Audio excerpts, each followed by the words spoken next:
El consultorio psicológico, como siempre pretendemos tratar de la salud, y en ese espacio además tenemos la suerte de contar, por ejemplo, hoy con Isabel Menéndez Benavente, que nos va a resolver muchas dudas que sé que son bastantes las que hay. Isabel, ¿qué tal? Buenas tardes. Buenas tardes, Toni. Porque parece que no, pero somos nosotros, en fin, estamos hablando de psicología, estamos hablando de una parte casi, decíamos al principio, esencial, ¿no? Si una cosa es la salud física. Fundamental. Eso es fundamental. Lo comentábamos ahora en maquillaje, ¿no? O sea, decíamos que hay mucha desinformación acerca de la salud mental, que es tan importante o más que la física. Exactamente igual que enfermamos del cuerpo, enfermamos de la mente. Y todos pasamos por situaciones adversas en el sentido emocional durante la vida. Lo que pasa que a veces no somos conscientes de que pasamos por ello, pero sí. Pues estamos durante todo el programa hablando de hiperactividad, de los niños hiperactivos. Una palabra que hay gente que incluso que la relaciona con ser muy nervioso. Hay que aclarar conceptos, Isabel, términos, sí, y saber cuál es el tema que tratamos, ¿no? Sí, mira, hasta ahora se consideraron los niños hiperactivos, como tú muy bien dices, pues la gente que era muy nerviosa y muy inquieta. No, hay que distinguir claramente entre lo que es un niño inquieto y nervioso, que a los 3, 4, 5 años es total y absolutamente normal, y otra cosa es una falta, lo que nosotros llamamos déficit de atención e hiperactividad. Es decir, los niños pueden ser inatentos y además hiperactivos e impulsivos. O bien pueden ser solo inatentos o bien pueden ser solo hiperactivos. Y existen una serie de síntomas, de sintomatología, que tiene que darse 6 para que se cumpla el diagnóstico, de 9, ¿no? Por ejemplo, nosotros describiríamos el típico niño hiperactivo y con déficit de atención, es un niño que se distrae por cualquier estímulo, que no presta atención suficiente a los detalles, es decir, el típico niño que en un examen, por ejemplo, pues hace todo el planteamiento del problema y luego resulta que pone 2 y 2, 6. Tú dices, pero bueno, fíjate, pero bueno, ¿no te das cuenta? Son niños que parecen no escuchar cuando se les habla directamente, es decir, pero bueno, que es que no entiendes, pero no me estás... Fíjate que es muy frecuente que los lleven al otorrino. Sí. Porque piensan que no oyen, y realmente es que están en su mundo, están totalmente ausentes. Son niños que no saben organizarse, que se ponen a intentar trabajar y empiezan por 5 sitios distintos, varían constantemente de actividad, son olvidadizos, pierden cosas. O sea, yo recuerdo pues, tener siempre material de trabajo extra para esos niños, tener dobles libros en los pacientes, es decir, tener el libro para el cole y el libro en casa, porque siempre se olvidan los libros, se olvidan de darte los recados. Esa es la parte más bien inatenta, se distraen por cualquier cosa, un lápiz que cae al suelo, una llamada de teléfono. La parte hiperactiva, pues eso, son los típicos niños que son como yo siempre digo, les pregunto, como si fuera el conejito de Duracell, que no se les acaban nunca las pilas, y me dicen, oiga, eso, es que no se le acaban nunca. Es una hiperactividad motora extrema que les hace no poder estar sentados, se levantan muchas veces a la hora de comer, se levantan en clase cuando son chiquitinos, están como si tuvieran un motorín, hablan muchísimo, están constantemente, y mamá y papá interrumpen las conversaciones, se meten en medio, oye, estás hablando por teléfono, y son los típicos, mamá, mamá, estás en la calle y lo mismo, son impulsivos. Es decir, contestan antes de que acabes de terminar la pregunta, van por la calle, van corriendo, no van normal, no son niños que vayan tranquilos, van saltando. En fin, eso es lo que definiría un trastorno de atención y de hiperactividad de tipo combinado. Pero como te decía antes, a veces son solo inatentos o solo hiperactivos. Entonces, esa es un poco la definición. Isabel, en este tema que desde luego habría que profundizar más, y otro día evidentemente lo haremos, pero sí quería preguntarte, ¿tienes solución? Es decir, eso que uno siempre piensa, a ver, ¿y la receta? ¿Qué le doy para qué? Mira, lo primero, Toni, es realizar un diagnóstico eficaz. Por desgracia, hay todavía mucha desinformación con respecto a este tema. Nosotros nos encontramos, y es una verdadera desgracia, porque nos encontramos con orientadores de centros que dicen que no existe el TDAH, que se llama así, trastorno de atención y hiperactividad, que no existe. Bueno, esto es que no existe, está de moda. No, mire, esto tiene una base neurológica, está avalado por la comunidad científica internacional, está en el DSM-4, que es el manual de diagnóstico de la Sociedad Americana de Psiquiatría, y podemos verlo, podemos ver el cerebro de los niños con TDAH, cómo funciona. Los lóbulos frontales no funcionan correctamente y por lo tanto es un trastorno neurológico. Y por lo tanto, el tratamiento tiene dos grandes vías. Una, la farmacológica, y otra, el tratamiento psicológico.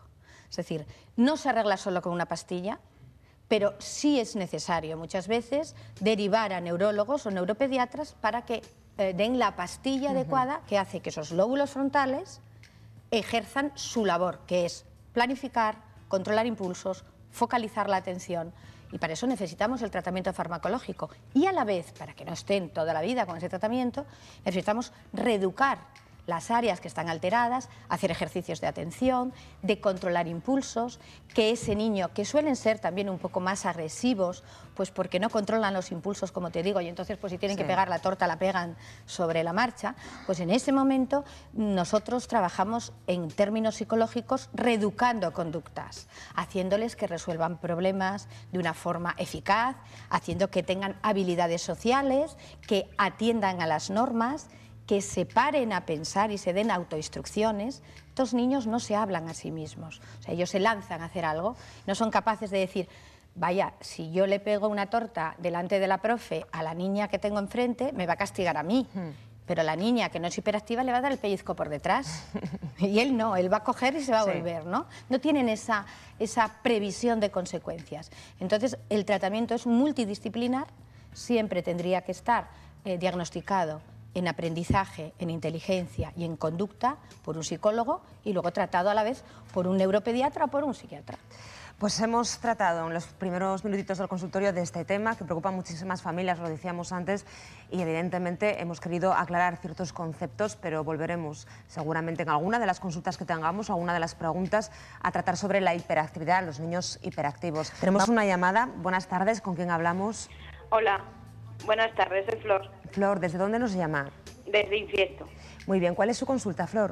Mira, yo quería comentarle a la psicóloga porque yo, bueno, he recibido un papel del colegio del crío, del instituto, donde me comentan que el crío está en un riesgo entre moderado y elevado de prestar un TDAH de tipo combinado. Entonces yo, bueno, me habían recomendado llevarlo a un psicólogo, lo he llevado y el psicólogo no está muy de acuerdo con el instituto, con la orientadora del instituto, porque dice que no ve un claro TDAH en el niño. Él, bueno, es un poco vaguete, por lo visto en el colegio se porta un poco, no nos presta mucha atención, pues cuando está, a ver, ¿cómo le diría? Él, con cualquier cosita, pues el crío por lo visto se entretiene. Cualquier cosa que vea en clase, pues ya deja de prestar atención a la clase y presta más al otro, ¿no? Entonces, el crío no es un crío, no sé, no me parece, en casa por lo menos yo lo que veo es que no lo veo así nervioso, ni, no sé, a lo mejor, no sé cómo le decir.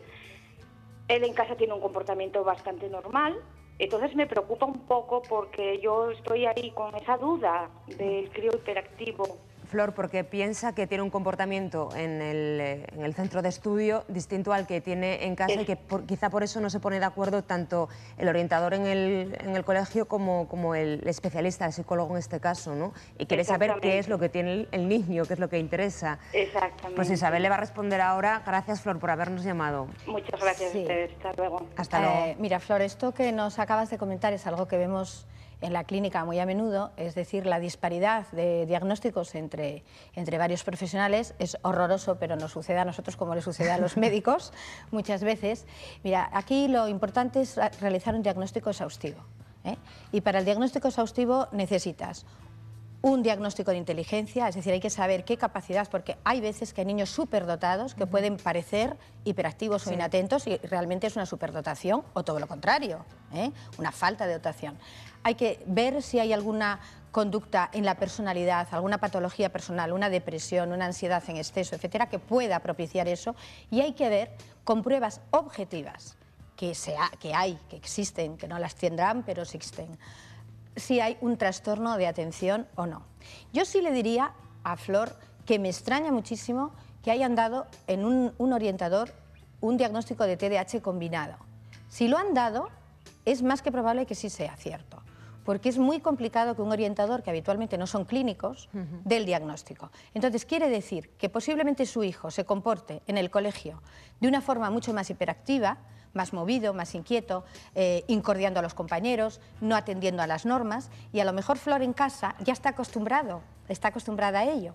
Es decir, yo muchas veces cuando vamos a consulta me dicen, no, si el niño en casa es muy normal, y el niño se te sube literalmente por la mesa de la consulta, y tú dices, pero oiga, ¿y esto es normal? Y dice, sí, hombre, es que es un niño, claro. Solo tienen uno.